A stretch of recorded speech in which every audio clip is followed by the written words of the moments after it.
أعوذ بالله من الشيطان الرجيم.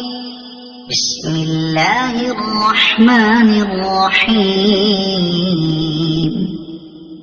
لا أقسم بيوم القيامة ولا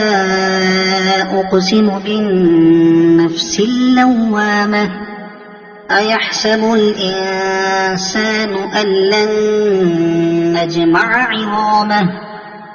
بلى قادرين على أن نسوي بنانه بل يريد الإنسان ليفجر أمامه يسأل أيان يوم القيامة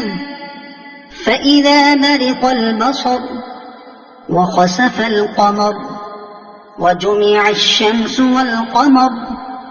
يقول الإنسان يومئذ أين المفر كلا لا وزر إلى ربك يومئذ المستقر ينبأ الإنسان يومئذ بما قدم وأخر بل الإنسان على نفسه بصيرة ولو ألقى معاذيره لا تحرك به لسانك لتعجل به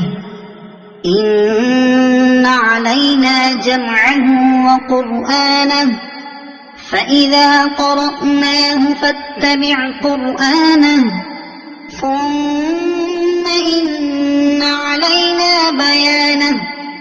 كلا بل تحبون العاجلة وتذرون الآخرة وجوه يومئذ ناظرة إلى ربها ناظرة ووجوه يومئذ باسرة تظن أن يفعل بها فاقرة كلا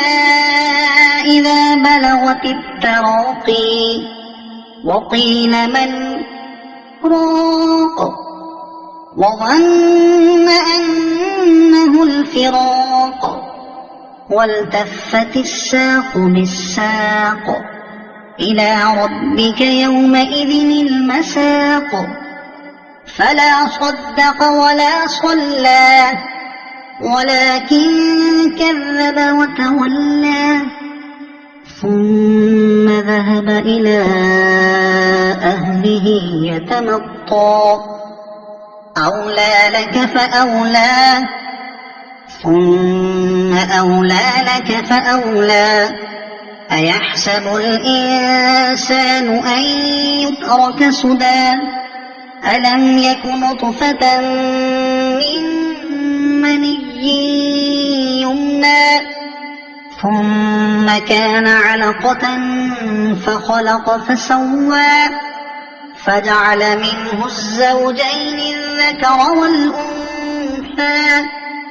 أليس ذلك بقادر على أن يحيي الموتى صدق الله العظيم.